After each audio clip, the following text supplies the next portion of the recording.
Good morning বন্ধুরা, সবাই কেমন আছেন? আশা করি সবাই খুব ভালো আছেন। আমিও ভালো মন্দ মিলিয়ে আছি। গলার আওয়াজ শুনে বুঝতে পারছেন খুব ঠান্ডা লেগে গেছে। আর আপনারা অবশ্যই খেয়াল করবেন, আমি ফেসবুকে পোস্টটা দিয়েছিলাম, আমার চ্যানেলের নামটা একটু চেঞ্জ করেছি। আসলে রেগুলার বেসিসে তো ব্লগ দেওয়া হয় না, আর ডেলি লাইফের ব্লগ কি আর দেবো বলুন? মানে আমি কি করছি না করছি আপনাদের জেনেই বা কী লাভ, আর আপনারা দেখবেনই বা কেমন, কেনই বা দেখবেন? তো এই জন্য ভাবলাম যে মাঝে মাঝে যেহেতু এদিক ওদিক ঘুরতে যাওয়াই হয়, তো ঘোরার ব্লগ দিই আর আপনাদের কিছু ইনফরমেশনও দিই, যাতে আপনারাও সেই জায়গাগুলো ঘুরে দেখতে পারেন। কারণ রিসেন্টলি হিরোকে নিয়ে একটা জায়গায় বেড়াতে গেছিলাম, ইকো পার্কের সামনেই, মানে নিউ টাউনের দিক দিয়ে যেতে। তা জায়গাটা কিন্তু খুব সুন্দর, সবাই জিজ্ঞেস করছিল, মানে কেউ বলবেই না ওটা কলকাতার মধ্যে এত সুন্দর একটা জায়গা রয়েছে। তো এই জন্য ভাবলাম যে বেড়ানোর ব্লগগুলোই দেবো, আপনাদেরও ভালো লাগবে, আমারও দিতে ভালো লাগবে, আর আপনারা পছন্দ করলে আমারও ভিডিও করার আরও এনার্জি বেড়ে যাবে। তো যাই হোক, আজকে স্নান করে নিয়েছি, 3 দিন বাদে গরম জল দিয়ে স্নান করলাম, কারণ প্রচণ্ড ঠান্ডা লেগে গেছিলো। তো স্নান করে নিয়েছি। উইলি আর হার্লিকে নিয়ে এই জানুয়ারি পড়লে ওদের একটা পিকনিকে নিয়ে যাব। তো পিকনিক স্পটটা একটু আগে থাকতে ভেরিফাই করে আসতে হবে, কারণ ভেনিউটা অনেক কিছু ম্যাটার করে। কারণ পোষ্য সন্তানদের নিয়ে গেলে পরে সব সময় যে সব কিছু সঠিক হবে এমনটা নয়, তো বুঝে শুনে যেতে হয়। তো তার জন্য আগে জায়গাটা দেখতে হবে। তো এটা হচ্ছে ক্যানিংয়ের দিকে।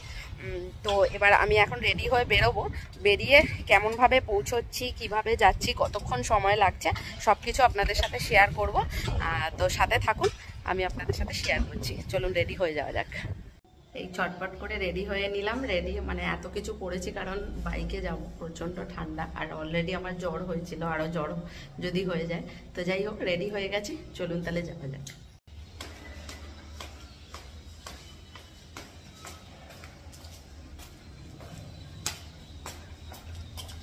আমি হচ্ছে বেরিয়ে পড়েছি আমাদের ইএম বাইপাস, মানে বেলেঘাটা ইএম বাইপাস থেকে, মেট্রোপলিটন বাইপাস থেকে ক্যানিং গোলাবাড়ি হচ্ছে আপনাদের দেখাচ্ছে 60.2 কিলোমিটার, মোটামুটি 2 ঘন্টা মতো লাগবে যেতে বাই রোড। এবার যারা ট্রেনে করে যাবেন তাদের আলাদা ডিস্টেন্স হবে, আমি বাই রোড যাচ্ছি, তাই জন্য আমার ডিস্টেন্সটা আলাদা।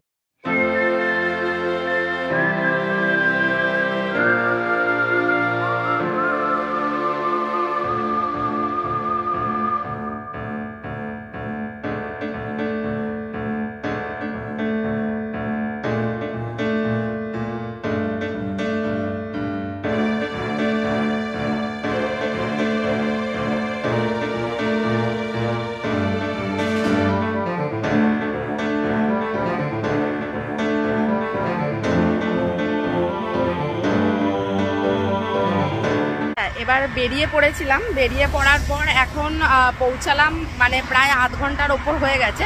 এখন বারুইপুর হাইওয়েতে উঠে গেছে, এই দেখতে পাচ্ছেন হাইওয়েটা, বারুইপুর হাইওয়েতে উঠে গেছি। মানে জায়গাটার নাম হচ্ছে পদ্মপুকুর। এখান থেকে এবার কতটা, এখান থেকে অনেকটাই রাস্তা, কারণ টোটাল দেখাচ্ছিল 60.2 কিলোমিটার, আর যেতে প্রায় 2 ঘন্টা 15 মিনিট লাগবে। এখন আরও একটু কিছুটা পৌঁছাই, এটা অনেকটাই পৌঁছেছি, তারপরে ব্রেক দিলাম, নিয়ে এখন বারুইপুর হাইওয়ের সামনে দাঁড়িয়ে আপনাদের সাথে একটু কথা বলে নিলাম, নিয়ে আবার বেরিয়ে পড়বো। চলুন তাহলে যাওয়া যাক, পৌঁছে আপনাদের দেখাচ্ছি জায়গাটা কেমন সুন্দর।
এখন পৌঁছে গেছি হচ্ছে বেদবেরিয়া।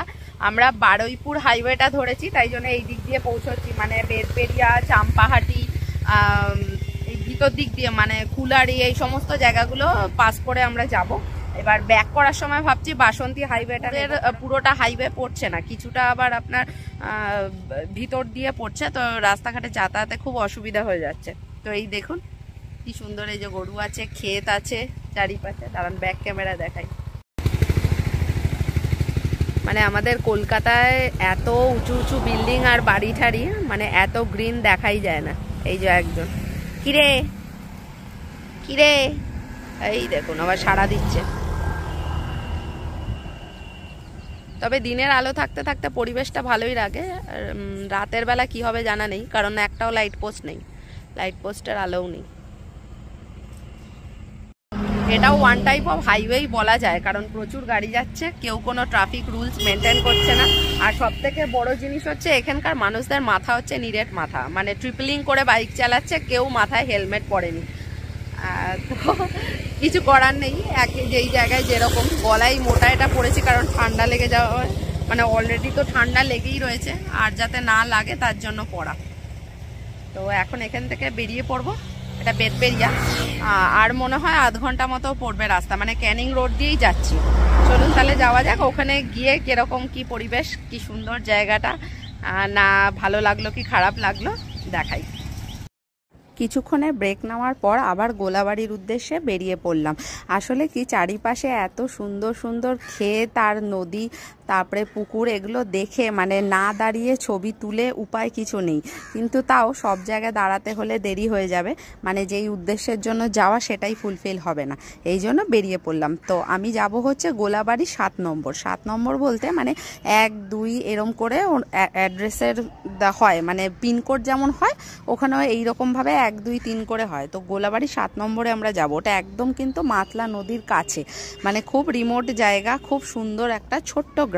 এই দেখুন এখানে চারিপাশে ধানের ক্ষেত, সদ্য সদ্য ধান কাটাই হয়েছে, তো অবশিষ্টগুলো রয়েছে, এগুলো ওনারা জ্বালানির কাজে লাগে। আর এই এলাকায় না বেসিক্যালি মানুষজন কৃষিজীবীর ওপরই নির্ভরশীল। তো ধান চাষ হয় আর পান চাষ হয়, মানে যেটুকুনি দেখলাম। আরও কিছু আপনাদের সাথে শেয়ার করতাম, কিন্তু সময়ের অভাবের জন্য তাদের সাথে কথা বলে যে আপনাদের আরও কিছু ইনফরমেশান দেব সেটা হয়ে উঠলো না। যাই হোক, আবার অন্য সময় যখন আসবো তখন দেখাবো। এত সুন্দর গ্রামে তো বারবার আসতে ইচ্ছেই করে। তো চলুন রাস্তাটাকে উপভোগ করি। চারিপাশে গ্রিন আর গ্রিন, মানে রাস্তার দুদিকেই শুধু গাছ আর কিছু নেই, মানে এটাই এত সুন্দর লাগে দেখতে, মানে আমি তো খুব মুগ্ধ হয়ে দেখছি। আপনারাও দেখুন, আশা করি আপনাদের খুব ভালোই লাগবে। চলুন তাহলে রাস্তাটা উপভোগ করতে করতে যাই।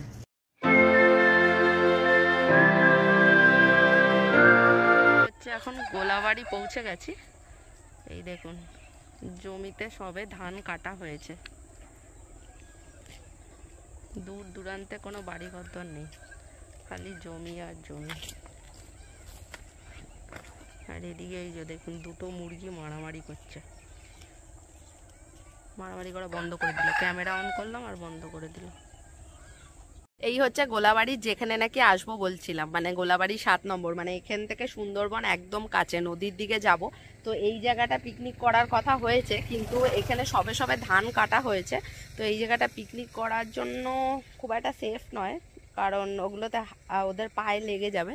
তো দেখা যাক, একটু ভাবনা চিন্তা করে নিয়ে যদি ঠিক মনে হয় তাহলে এই জায়গায় ওদের নিয়ে পিকনিক করতে আসবো। তো এখন নদীর দিকে যাব, চলুন আপনাদের দেখাই নদীর দিকটা। পিকনিক যেখানে করব সেই জায়গাটা দেখার পর মাতলা নদীর উদ্দেশ্যে বেরিয়ে পড়লাম। ওই স্পট থেকে মাতলা নদীটা কিন্তু 5 মিনিট, মানে বাইকে যাচ্ছি আমি, 5 মিনিট লাগবে, হাঁটা পথে হয়তো আর একটু বেশি হবে। তো এই রাস্তাটা কিন্তু বেশ মানে এবড়ো খেবড়ো ছিল, মানে অফরোডই বলা যেতে পারে, মানে দেখে ক্যামেরায় হয়তো পুরোপুরি বোঝা যাচ্ছে না, কিন্তু বেশ উঁচু নিচু রাস্তা ছিল। তারপরে যেতে যেতে হাঁস এগিয়ে আসছে, ছাগল এগিয়ে আসছে, তাদেরও বাঁচিয়ে বাঁচিয়ে যেতে হচ্ছে। তারপরে এই দেখুন একটু গিয়ে এই যে খড়গুলোকে বিছিয়ে রেখেছে, মানে এগুলো মেবি হয়তো খড়গুলো ওই পিটিয়ে পিটিয়ে সমান করে না, ওই জন্য হয়তো বিছিয়ে রেখেছে, যে গাড়ি ঘোড়া যাবে অটোমেটিক ওটা হয়ে যাবে আর হাতের কাজ লাগবে না। তো যাই হোক, চলুন নদীর উদ্দেশ্যে যাওয়া যাক। রেণু रना रना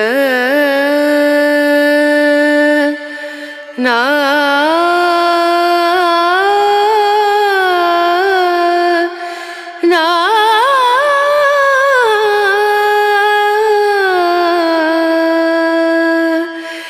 Renu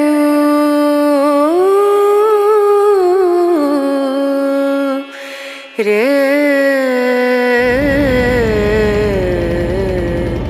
no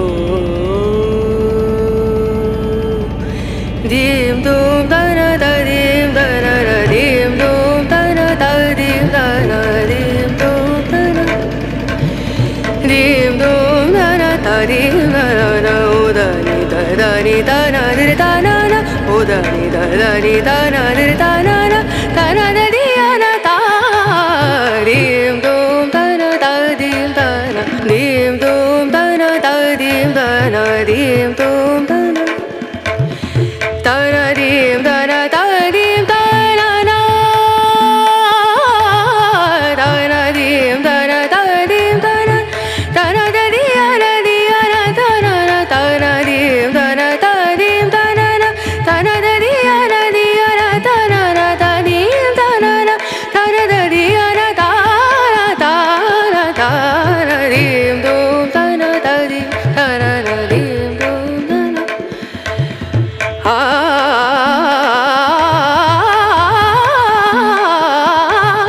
dim dum dana da dim dana dim sare ga ma ma ga re ga ma। এই গোলাবাড়ির ওখানে ঘাটের থেকে নৌকায় করে আমি চলে এলাম হচ্ছে সোনাখালীর এই দিকটা, মানে এপারটা হচ্ছে সোনাখালী। এই দেখুন নৌকাটা নোঙর বাঁধছে খুব সুন্দর করে, মানে জায়গাটা খুব স্লিপারি। আর চারিদিকে কিন্তু এই যে সবুজ সবুজ দেখছেন এগুলো কিন্তু সব ম্যানগ্রোভ অরণ্য, মানে অরণ্য বলা যায় না, মানে অত ঝাঁকে নেই কিন্তু ম্যানগ্রোভ গাছ প্রচুর রয়েছে। এই সুন্দর করে নৌকাটা দেখুন নোঙর করে নিল, তারপরে এক এক করে সবাই নেমে যাবে। এই যেই জায়গাটা নামলাম এইটা হচ্ছে সোনাখালী। এবার এই সোনাখালী থেকে বাসন্তী হাইওয়ে হয়ে আবার বাড়ির দিকে ফিরে চলে আসবো। এই নদী পার হয়ে চলে এলাম, এই দেখুন এখানে ম্যানগ্রোভ হয়েছে। আর এই যে নদীটা দেখুন পুরো মাতলা নদী, পুরো এটা নৌকায় করে পার হয়ে তারপরে এলাম। মানে অহনা ঠিকই বলছিল। তবে পিকনিক স্পটটা দেখলাম, এবার ওখানে আদৌ করা যাবে কি যাবে না দেখা যাক, কিন্তু তবে এখানে এলে ওরা বেশ এনজয় করবে। এই কলকাতা থেকে 2 ঘন্টার ডিস্টেন্সে টুক করে চলে এসে পিকনিক স্পটটা তো দেখলামই, তার সাথে সামান্য কিছু ম্যানগ্রোভও এখানে দেখতে পাচ্ছি। আর মাতলা নদীটা তো দেখলেনই, আগে দেখালাম, আরেকবার দেখাই। একদম সূর্যাস্তের সময় এখন, কি সুন্দর লাগছে দেখুন। একটু রাস্তাটা স্লিপারি, মানে নদীর পাড়টা, স্বাভাবিক ব্যাপার, থাকলে তো হবেই। আর এখান থেকে এখন সোনাঝুরি যাব, সোনাখালী যাব, সরি সোনাঝুরি শান্তিনিকেতনে রয়েছে, আমার বারবার এটা গুলিয়ে যায়। সোনাখালী যাব, ওখান থেকে সোজা বাড়ি।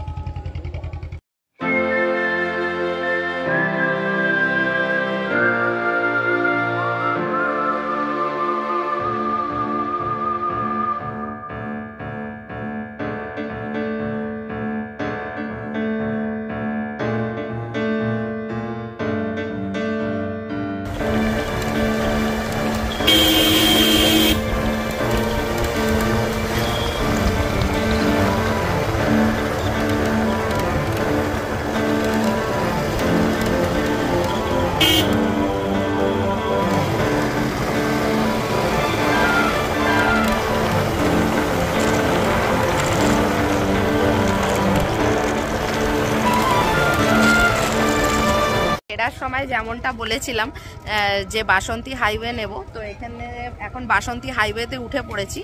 এই যে দেখুন বাসন্তী হাইওয়ে, তো এখন বাড়ির দিকে যাব। তো এখানে অনেকগুলো কি হয়, এখানে অনেকগুলো পিকনিক স্পট আছে, ভালো ভালোই আছে। তো আপনারা গুগল দেখে সার্চ করে বুকিং করতে পারেন। আমার এখানে চেনা জানা একজন থাকে, মানে তার বাড়ি, গ্রামের বাড়ি ওখানে। তো আমরা ঠিক করেছি যে ওইখানটাই ওদের নিয়ে একটু পিকনিক করব, গ্রামের পরিবেশও দেখবে, গাছপালাও দেখতে পারবে, ওদের বেশ ভালোও লাগবে। তো তবে অনেকটাই দূর হয়ে যাচ্ছে, একটু ভাবনা চিন্তা করব। আপনারা আসলে আসতেই পারেন। আর কলকাতা থেকে 2 ঘন্টার ডিস্টেন্সে, 2-2.5 ঘন্টার ডিস্টেন্সে এসে ম্যানগ্রোভ দেখা, মাতলা নদী দেখা মানে খারাপ কিছু নয়, বেশ মজাদারি, বেশ ভালোই লাগবে। আর যদি ট্রেনে করে আসেন, শিয়ালদা থেকে ক্যানিংয়ে আসার যে ট্রেন সেখানে সেই ট্রেনে উঠবেন, আর ক্যানিং স্টেশনে নেবে। ওখান থেকে আপনার ওই ম্যাজিক গাড়ি যেগুলো আছে ওই ম্যাজিক গাড়িতে করে উঠে ওই আপনার গোলাবাড়ি যেতে হবে। গোলাবাড়ি 7 নম্বর, ওটা যেতে মোটামুটি লাগে হচ্ছে আপনার 1 ঘন্টা মতো লাগবে। তো যেরমভাবে খুশি আসতেই পারেন। তো এখন বাড়ির দিকে ফেরার পথ, ওরা ওয়েট করছে। ভিডিওটা এখানেই শেষ করছি। যদি কিছু ভালো লাগে এই উড়নচণ্ডীর, লাইক কমেন্ট শেয়ার সাবস্ক্রাইব অবশ্যই করবেন। আর আরও কিছু ছোট ছোট কলকাতার মধ্যে কি কি জায়গা আছে এক্সপ্লোর করে দেখাবো। আর এই মান্থে একটু আবার দুবাই যাওয়ারও আছে, তখনও আরও কিছু নতুন কিছু দেখাবো। এখনকার জন্য টাটা।